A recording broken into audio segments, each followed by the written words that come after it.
Bom dia! Seja bem-vindo a mais uma aula da Escola Bíblica Dominical aqui no canal do YouTube da Igreja Memorial Batista. É uma alegria ter você aqui com a gente para juntos estudarmos a Palavra de Deus neste domingo em que ela é apresentada pela primeira vez ou em momentos posteriores quando você vier consultar. É sempre uma alegria estarmos juntos para mergulharmos na Palavra, aprendermos mais do Senhor, conhecer aquilo que o próprio Deus revelou a nós.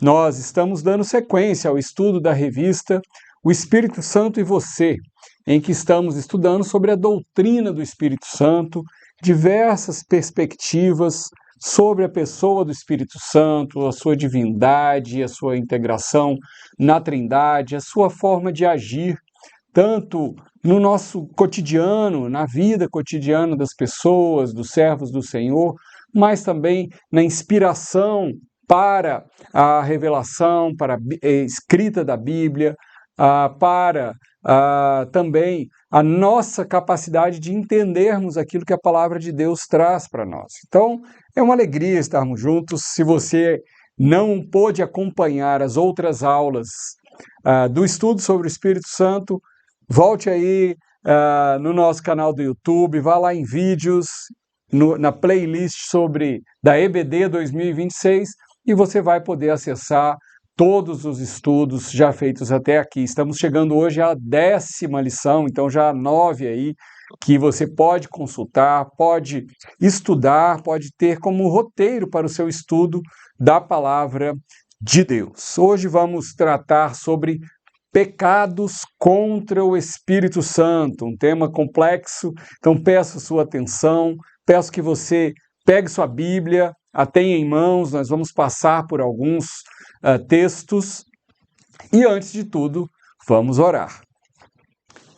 Pai bendito, obrigado, Senhor, pela tua revelação, na tua santa palavra, porque o Senhor se apresenta a nós, seres humanos, de uma forma como é o seu propósito, conforme o Senhor inspirou os seus servos para registrarem a tua revelação ao longo de séculos, e hoje nós a temos consolidada e estudada, Senhor, já há tanto tempo.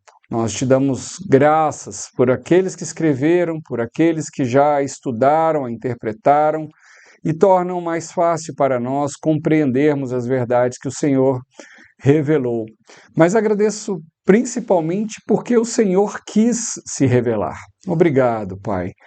Buscar o conhecimento do Senhor, conhecer a Ti é motivo de grande alegria para nós. Hoje pedimos o auxílio do Teu Santo Espírito, para que nesse estudo sobre Ele próprio, o Espírito venha nos iluminar para o entendimento, Senhor, da Tua Palavra, naquele tema, nesse que é um tema tão complexo que vamos estudar, os pecados contra o Espírito Santo. Ajuda-nos a entender, Senhor, para que não caiamos neles de forma alguma. É assim que oro, em nome de Jesus. Amém. Muito bem, vamos lá. Vamos falar um pouquinho sobre pecados contra o Espírito Santo. Nós temos aí um texto de referência que está lá em Mateus 12, de 22 a 32. Você pode já abrir sua Bíblia nesse texto, nós vamos chegar a ele. Coloque aí uma marcação, coloque aí a fita nessa página, mas nós também vamos passar por outros textos. Antes, vamos fazer, conforme nós temos o hábito, fazer uma recapitulação.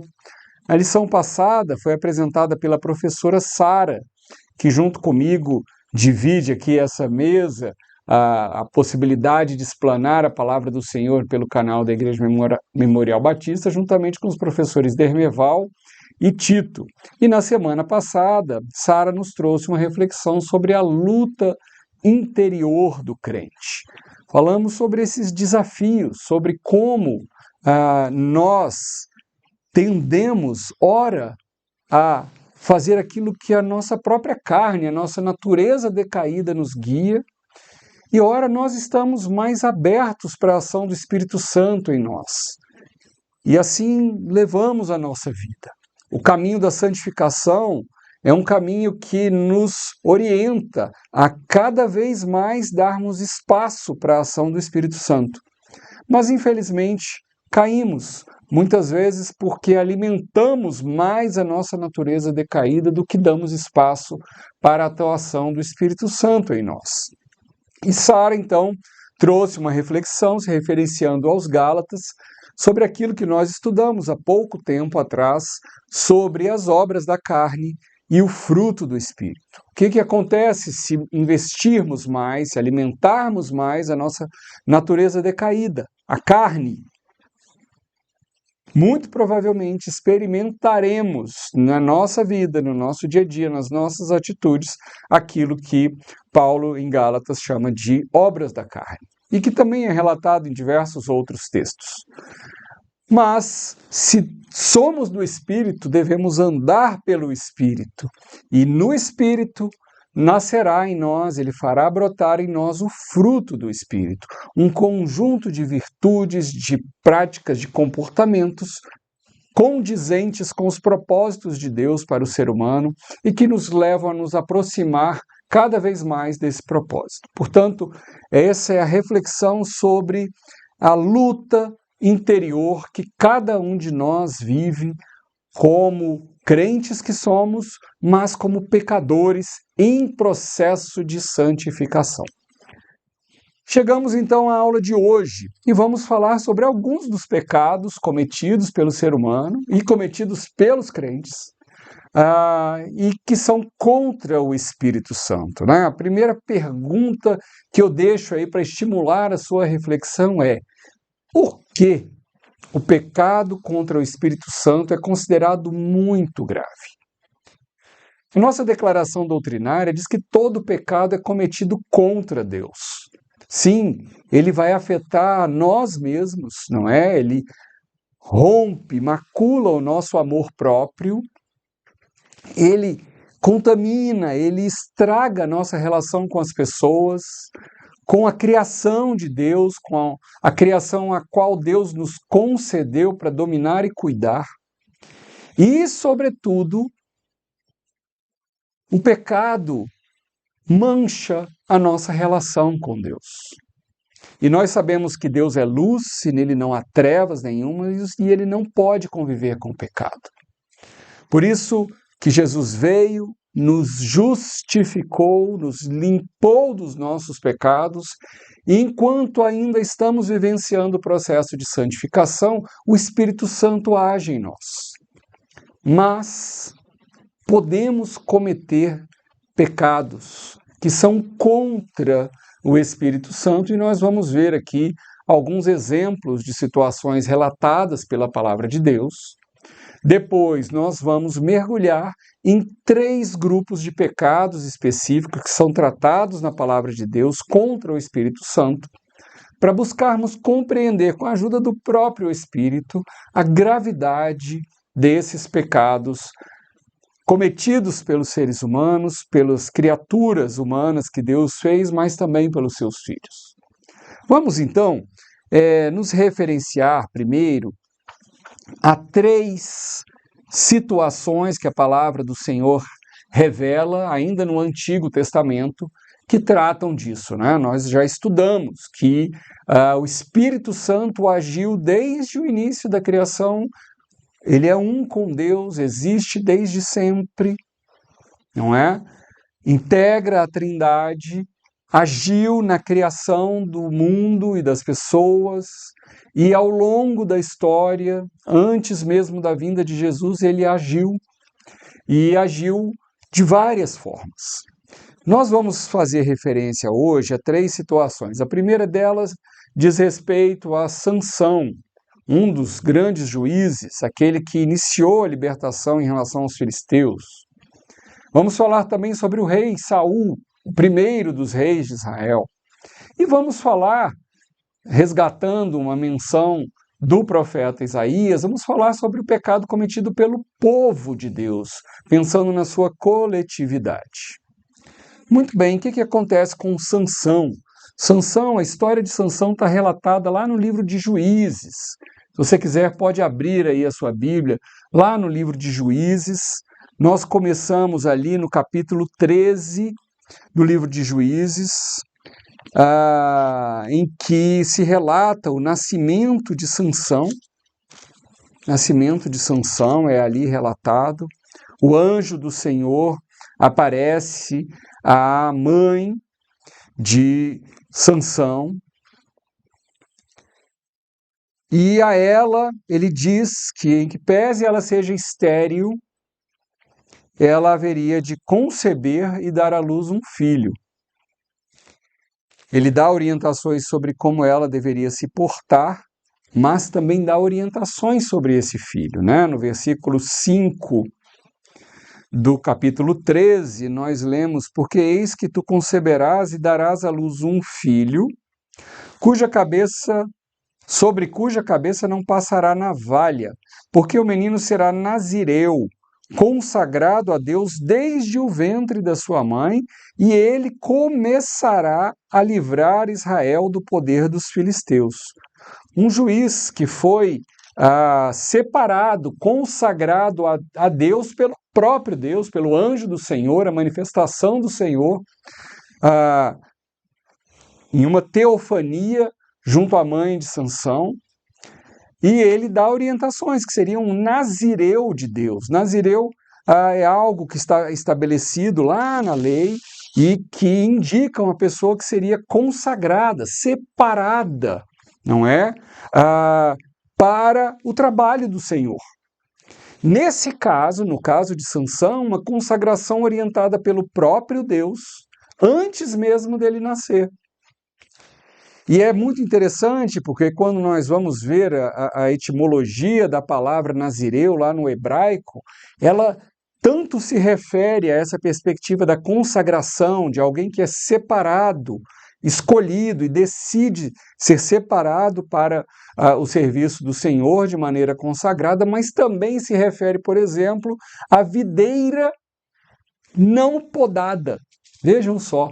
E isso é uma marca do nazirado de Sansão, que é o fato de não poder passar navalha, não poder cortar os pelos da sua cabeça. Sansão vivencia a situação e nós conhecemos a história, não é?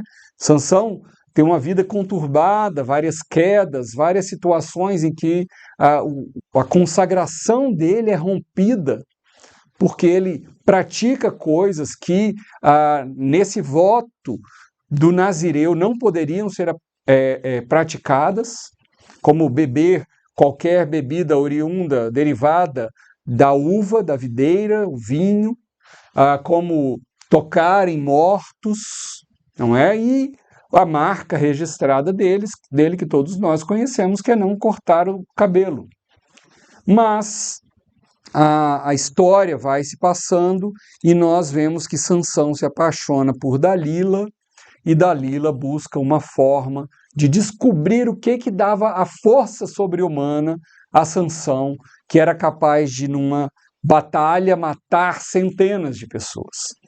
E Dalila, então, vai buscando retirar de Sansão esse segredo, e ele acaba dizendo, não é, que a força dele está no fato dele não ter cortado o cabelo. Talvez nem ele próprio tenha entendido. Não é porque não era o cabelo, era a ação do Senhor respeitando, honrando o voto que ele tinha feito. E então ele conta isso para Dalila, e Dalila aproveita então e cria uma emboscada e chama os príncipes dos filisteus para capturarem Sansão. E como Sansão já tinha acontecido outras vezes, ele vai enfrentar, mas ele não percebe que os seus cabelos tinham sido cortados por Dalila. E então ele, de fato, é preso. Vejam lá no versículo 20 do capítulo 16, algumas páginas adiante, diz assim: e disse Dalila, os filisteus vêm sobre ti, Sansão. Tendo ele despertado do seu sono, disse consigo mesmo: sairei ainda esta vez, como tinha feito outras vezes, como dantes, e me livrarei. E a palavra explica, porque ele não sabia ainda que já o Senhor se tinha retirado dele. Quando o voto foi rompido, porque ele revelou o voto para Dalila e ela cortou o cabelo dele, o Senhor, o Espírito do Senhor já tinha se saído dele, já tinha se retirado dele. Então o voto quebrado é o pecado contra o Espírito Santo que nós vemos. O Sansão se enebria das suas vitórias, não é? Como se embebeda das suas vitórias e passa a achar que é a sua própria força e rompe o voto, dando lugar a essa emboscada que é feita contra ele. Outro fato que é destacado aqui na nossa revista tem a ver com o rei Saul. Nós também conhecemos bastante a história do rei Saul. O povo pede um rei para que eles fossem como as outras nações. O Senhor fica chateado com isso, porque o próprio Senhor governava o seu povo, falando a ele por meio dos profetas, mas o povo, então, pede insistentemente a Deus e ele aquece, ele permite que o povo tenha um rei. Mas ele próprio iria escolher o rei e, por meio de Samuel, ele escolhe Saul, unge Saul para governar o seu povo conforme a vontade do Senhor. Saul inicia o seu governo, mas a palavra de Deus conta que, já tendo governado por 42 anos Israel, Saul também, como Sansão, enche-se de vaidade, como se as suas vitórias fossem frutos da sua própria capacidade pessoal, e o Espírito de Deus também se retira de Saul. Você pode ver isso lá em 1 Samuel, no capítulo 16, no verso 14, nós vemos isso, o relato de Samuel tendo se retirado de Saul o Espírito do Senhor, da parte deste um espírito maligno o atormentava. Então o Espírito de Deus, a unção do Senhor, é retirada de Saul, porque ele peca contra o Senhor ao vangloriar-se de atos que nem dele eram a ação poderosa do Senhor sobre a vida dele. É o outro caso que a nossa revista destaca, de pecado contra o Espírito Santo e de afastamento, retirada do Espírito do Senhor em relação àquela pessoa. Ainda, lá no livro de Isaías, no capítulo 63, nós temos ali o registro da última oração do profeta, uma poesia, não é? Que é a forma como essa oração acontece, e o profeta Isaías relata aqui algo que acontecia com certa regularidade na história do povo de Israel. Nós vimos isso diversas vezes sendo relatada quando estudamos os profetas menores. Lá no capítulo 63 de Isaías, no versículo 10, o profeta está se referindo ao povo de Deus,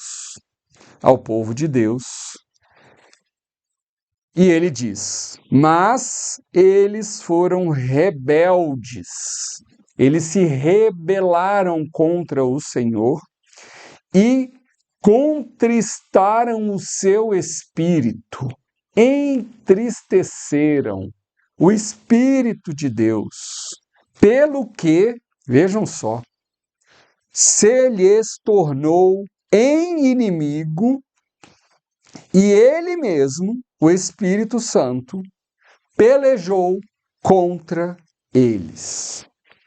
Vejam que, como coletividade também, o povo se rebelava contra Deus e entristecia o coração, e como castigo, aqui não se conta que o Espírito Santo se retirou dele, mas se tornou inimigo deles, pelejando, lutando contra eles. É o relato de Isaías, que depois conta que o povo se arrependeu, o povo se lembrou dos dias antigos de Moisés e busca o Senhor, e o Senhor, que é 100% justo, mas 100% misericordioso, volta a acolher seu povo glórias a Ele pela sua misericórdia, porque não recebemos o castigo que tantas vezes merecemos. São exemplos de como, muitas vezes, a nossa ação, ou pela nossa própria vanglória, pela nossa vaidade, por não respeitarmos os votos que temos com o Senhor, ou mesmo nos rebelarmos contra o Senhor, agindo contra a sua vontade, nós causamos o entristecimento do Espírito, pecamos contra o Espírito, que é uma pessoa que reage à ação humana, que manifesta também essa reação com uma emoção, como aqui registrada.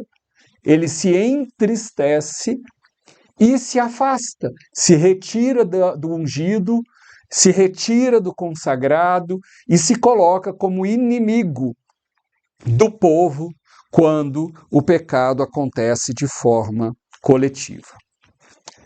Vamos então para o Novo Testamento falar sobre 3 pecados específicos, um deles já mencionado aqui, que é o entristecimento do Espírito Santo, quando fazemos algo que entristece o Espírito Santo. Mas vamos começar por um pecado que é de um debate complexo e que muitas vezes causa temor a muitas pessoas. Vamos abrir a Bíblia no livro de Mateus, no capítulo 12. Nós vamos nos dedicar a um texto em que se fala sobre a blasfêmia contra o Espírito Santo. Esse é um texto que consta dos evangelhos sinóticos.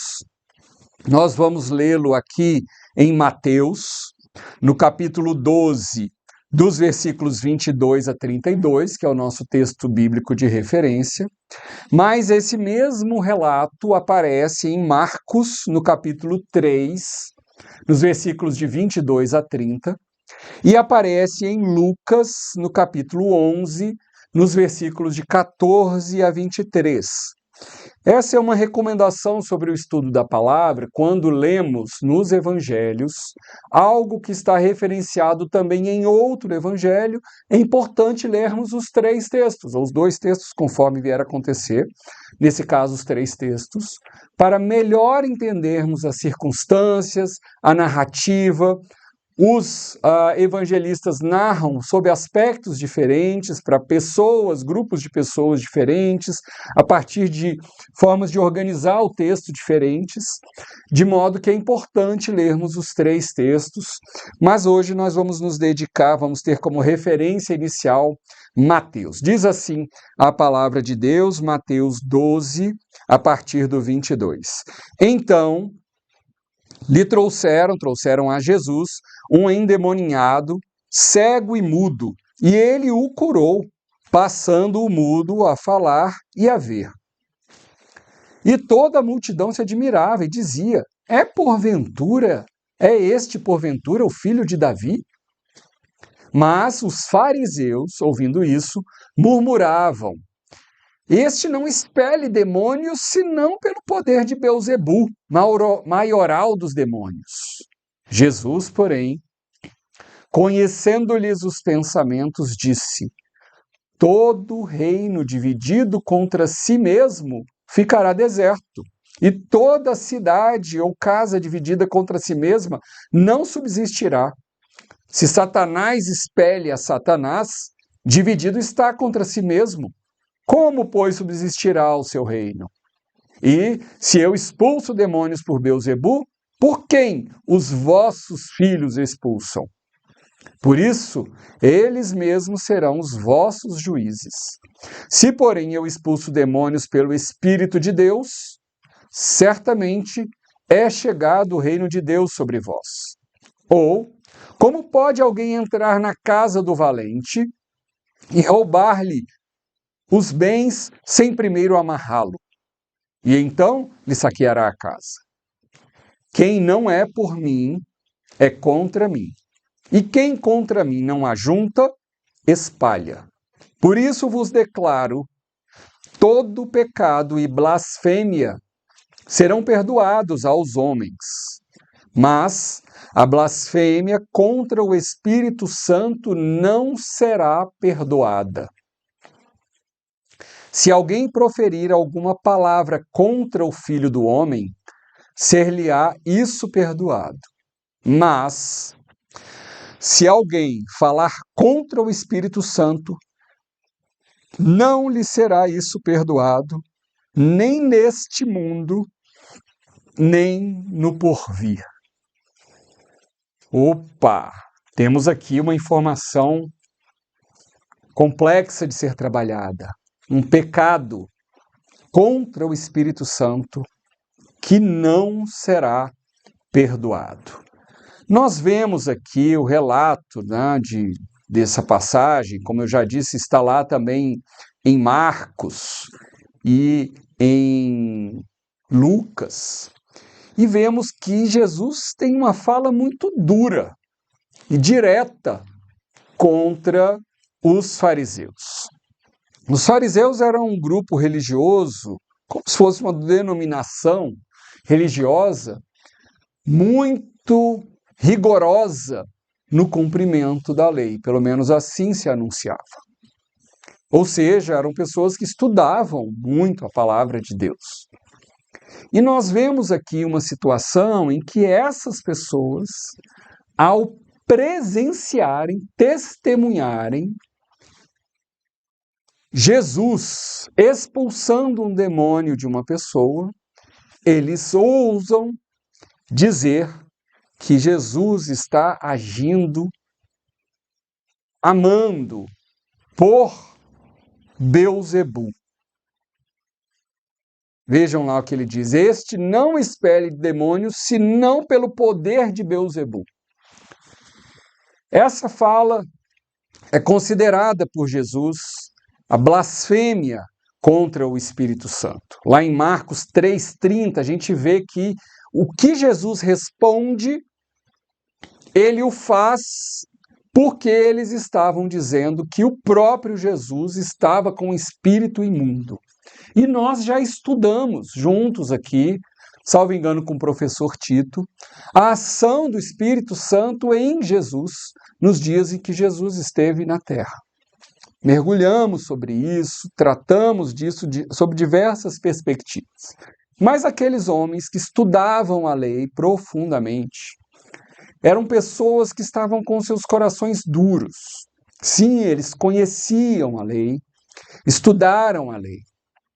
E falharam em 3 perspectivas, pelo menos, que importa a gente registrar. Primeiro, falharam contra o Deus Pai, contra o Deus. Por quê? Primeiro, porque eles conheciam as Escrituras, a revelação de Deus.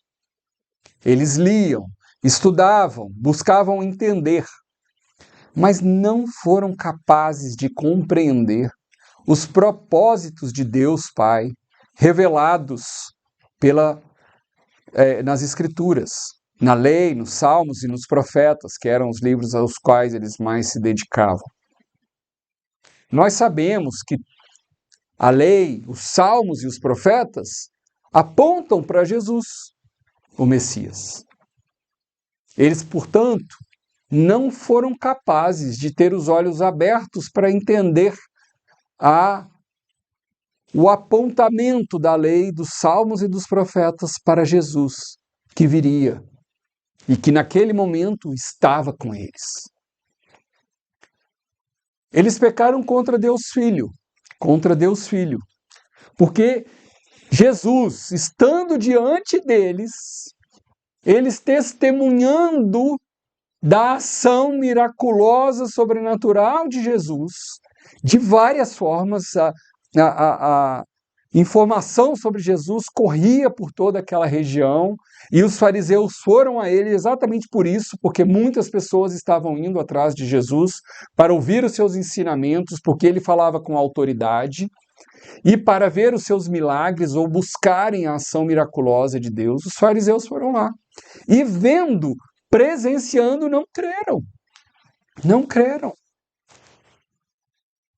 Mas mais do que isso, e pior do que isso, eles pecaram contra o Espírito Santo, blasfemaram contra o Espírito Santo, falaram mal do Espírito Santo, na medida em que disseram que o Espírito que habitava Jesus e que dava poder a Jesus era o próprio diabo. É então que Jesus fala disso, os pecados e as blasfêmias serão perdoados. Aqueles que falarem contra o Filho do Homem, o próprio Messias, Jesus Cristo, poderão ser perdoados. Mas, quando se chega ao ponto de dizer que o Espírito que age por meio do Cristo é o próprio Beelzebul, como aqui se coloca, eles ultrapassaram uma linha da qual, ao que tudo indica, pelo texto, não tem volta. Nós vemos aqui uma situação de endurecimento do coração muito grande. Há um texto que John Piper, que é um teólogo muito conhecido de todos nós vemos o canal dele, Desiring God, Desejando a Deus, e em mensagens e em textos, entrevistas nesse canal, ele cita um teólogo chamado Henry Alford, que, ao se referir a esse trecho sobre a blasfêmia do Espírito Santo, diz o seguinte: não é uma espécie particular de pecado, ou seja, não é algo que aconteceu uma vez. Falou-se da boca para fora. Não é isso. Ele diz, mas é um ato definido que mostra um estado de pecado. Então não é uma ocasião, é um estado, uma permanência. E esse estado, completa, é uma oposição voluntária e determinada ao poder presente do Espírito Santo. Uma oposição voluntária e determinada. Não só são incapazes de reconhecer, mas o seu coração, na sua dureza, nas suas próprias concupiscências, os leva a uma interpretação incongruente com a revelação de Deus, a ponto de que eles blasfemam contra o Espírito Santo, o colocando na condição de demônio. O que nós vemos, então, é que, mais do que uma fala da boca para fora, e o texto diz, e lá em Lucas nós vamos ver, que Jesus conhecia os pensamentos dele, portanto o Senhor já tinha escrutinado os corações daqueles homens, e viam que a situação deles não era de uma fala momentânea, raivosa, por conta do desconforto deles não terem sido capazes de crer que Jesus era o Messias. Mas era algo que estava sedimentado no coração daqueles homens. E que impediam, algo que estava sedimentado, que impedia que aqueles homens percebessem a ação de Deus. Algo que se estruturou de uma forma tal ao longo do tempo, que não só não permite que reconheçam a ação divina, mas que a atribuam a Beelzebul. Alguns teólogos chegam a comentar que, dada a gravidade, talvez, dessa situação, Jesus estava falando de algo específico daquele tempo, que se dava em razão do convívio com Deus homem, com o Filho de Deus 100% homem convivendo como homem entre eles. Mas me parece que a interpretação majoritária é que não é algo restrito ao tempo, mas é algo relacionado à natureza humana, quando se fecha de uma forma tal a Deus, que constrói nas suas próprias reflexões barreiras que não permitem que aquela pessoa sequer desejem alcançar perdão de Deus. Há um sermão de Charles Spurgeon muito interessante nesse sentido, que eu ouvi enquanto estudava aqui para essa lição. É um sermão chamado O Único Pecado que Deus Não Perdoa e Completa, e que você pode estar cometendo. Spurgeon fala aos homens do seu tempo. Ele viveu alguns séculos atrás na Inglaterra, mas a mensagem é totalmente aplicada hoje. Spurgeon está falando à sua congregação, a uma igreja, um sermão que ele está levando à igreja.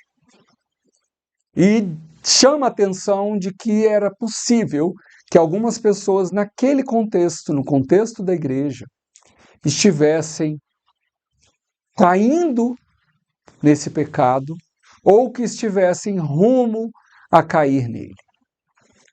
E aí eu separei alguns trechos aqui para a nossa reflexão. Vejam o que ele diz. Nessa escolha, eles, os fariseus, se referindo a eles não apenas discordaram de Jesus. Eles declararam que o Espírito de Deus era um poder demoníaco. Eles usaram sua falta de fé como uma arma apontada em acusação contra a exata fonte da sua potencial salvação. E aqui, continua Spurgeon, está a terrível verdade. Essa escolha não foi um evento específico para eles. Era a culminância de um longo processo. Spurgeon começa a sua mensagem chamando a atenção para o texto específico. Mas ele próprio, então, vai se dirigir à congregação para dizer: cuidem, avaliem os seus corações, porque podemos estar diante de algo que está acontecendo entre nós. Porque lembram-se, eu falei que os fariseus eram pessoas rigorosas no cumprimento da lei, pessoas que certamente participavam da vida comunitária nas sinagogas, que ouviam o ensinamento sobre as Escrituras, que se dedicavam ao estudo e buscavam com rigor cumprir as diretrizes que eles aprendiam. Mas o que Spurgeon vai falar para aquela comunidade, que vale para nós hoje, para mim e para você, passarmos em revista aos nossos corações é: de fato, aquilo que cremos, que molda a nossa forma de pensar, de entender as Escrituras, é fruto da nossa submissão a Deus e ao seu Espírito trabalhando em nós? Ou é fruto da nossa própria construção mental? E qual é o problema de ser fruto da nossa própria construção mental? É aquilo que a professora Sara falou. Porque nós, em processo de santificação, convivemos com a ação de Deus por meio do seu Espírito e com a nossa natureza pecadora. Se nós não estudamos a Bíblia, entendemos a Bíblia, refletimos na Bíblia, a partir da inspiração e da orientação do Espírito Santo, nós podemos estar distorcendo os entendimentos da palavra de Deus. Lembram-se do estudo sobre o Sermão do Monte? Ontem ainda nós estudávamos sobre isso no pequeno grupo que eu participo, PGM de famílias da nossa igreja.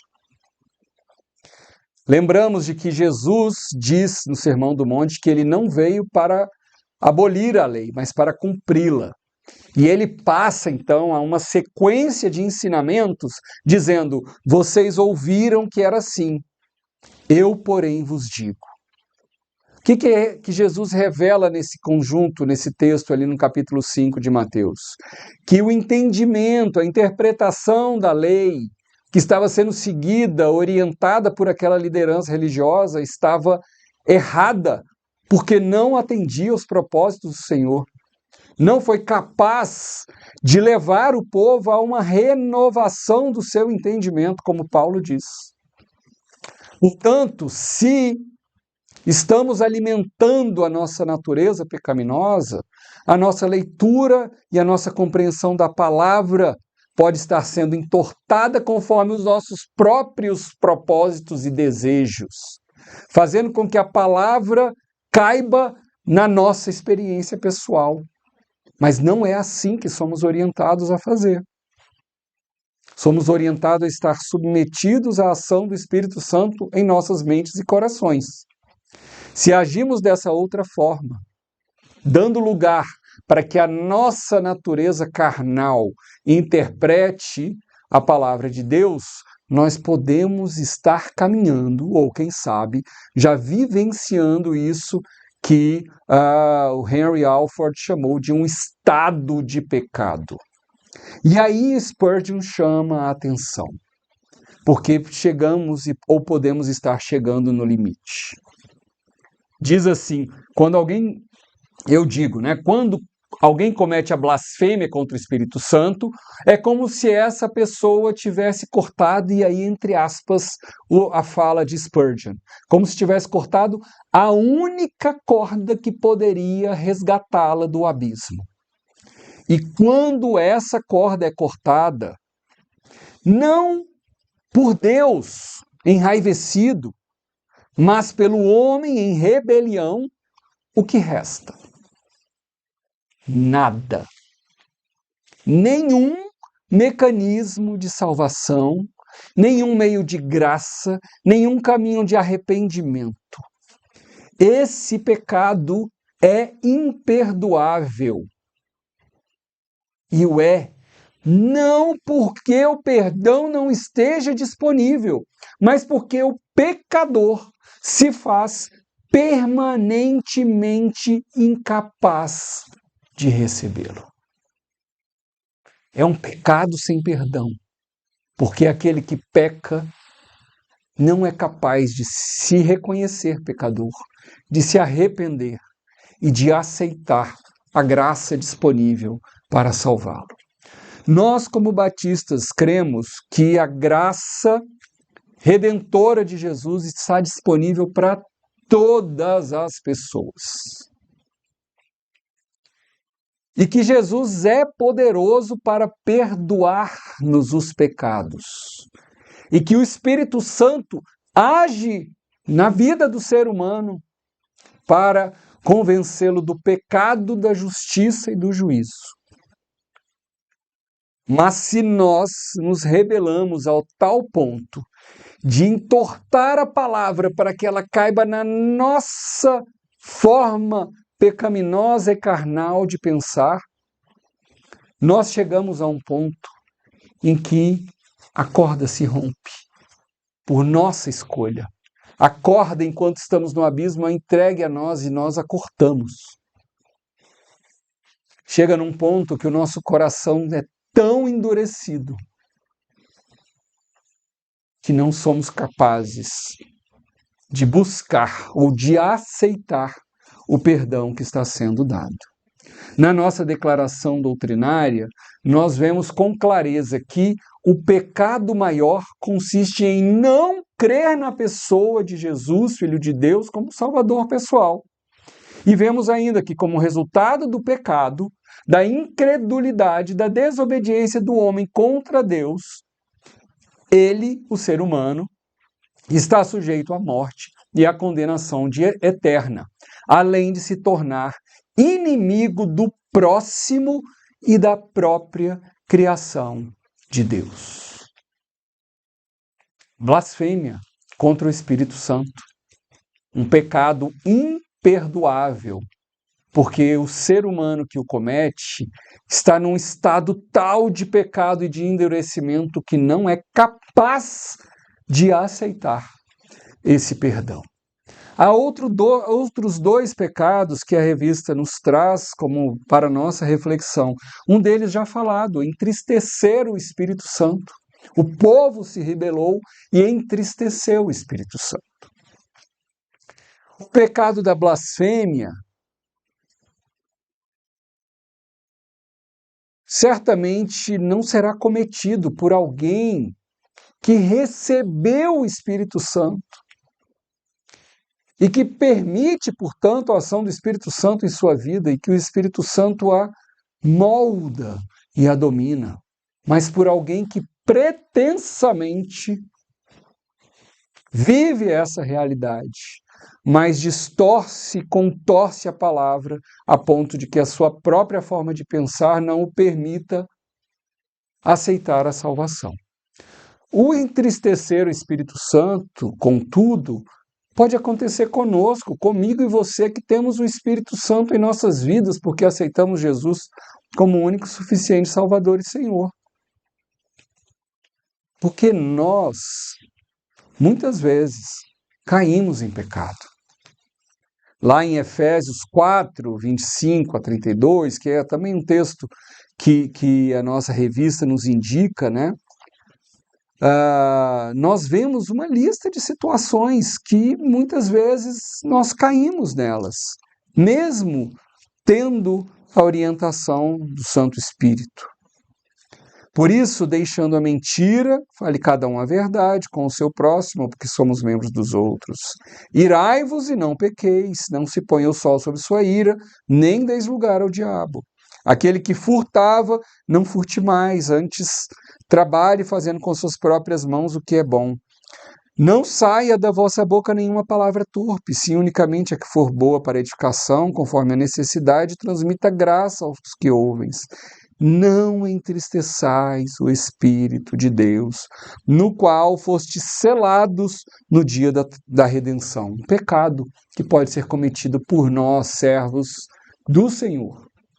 E, por fim, o pecado que gera o apagamento do Espírito, que está lá mencionado em Tessalonicenses, 1 aos Tessalonicenses 5:9.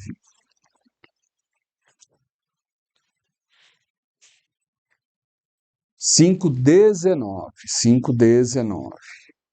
Já aqui no final da carta, não é? Paulo está apresentando vários preceitos e um dos preceitos é: não apagueis, não apaguem o Espírito Santo. E como é possível apagar o Espírito Santo? É quando nós sufocamos a ação do Espírito, porque damos muito lugar à nossa natureza carnal. Conforme a professora Sara nos explicou. Se somos do Espírito, hajamos conforme o Espírito. Mas muitas vezes nós, eu e você, meu irmão, minha irmã, vamos nos afastando, dando lugar à nossa carne e chegamos ao ponto de sufocar, de apagar o Espírito Santo. Que possamos, com essas reflexões, avaliar as nossas vidas, para entendermos o que estamos fazendo com o Espírito Santo. Estamos entristecendo? Quando e como? Confesse a sua falha e busque a ajuda do Santo Espírito para sair dela. Será que estamos avançando a ponto de sufocar a ação do Espírito? A ponto de entristecê-lo? Manifestando incredulidade, colocando foco na dúvida da ação dele, ao invés de reconhecer aquilo que ele faz por nós e apagando, portanto? Será que você está interpretando a palavra de acordo com a sua própria vontade para fazê-la caber na sua prática? E chega a ponto de blasfemar contra o Espírito? Não corte a corda. Não corte a corda. E também não leve os outros a duvidarem. Não gere incredulidade no coração do outro. Busquemos no Senhor, pela graça redentora de Jesus e pela ação poderosa do Espírito Santo, avançarmos no nosso processo de santificação. E se você ainda não fez isso, entenda que és pecador, que você é pecador. Arrependa-se dos seus pecados. Confie em Jesus como seu único, suficiente Salvador e Senhor. E aceite a obra do Espírito Santo, te chamando ao arrependimento, te oferecendo perdão. Não corte a corda. Não ultrapasse a linha. Não chegue ao ponto de você ser incapaz de aceitar o perdão que está disponível para todos. Que Deus assim nos abençoe. Logo mais, às 10h15, se iniciará o nosso culto dominical pela manhã, se você está nos assistindo aqui ao vivo, no momento da primeira exibição dessa aula, logo mais às 10h15 você pode voltar aqui ao canal da Igreja Memorial Batista e acompanhar conosco o nosso culto matutino. Que Deus te abençoe, que você e sua família tenham um bom domingo.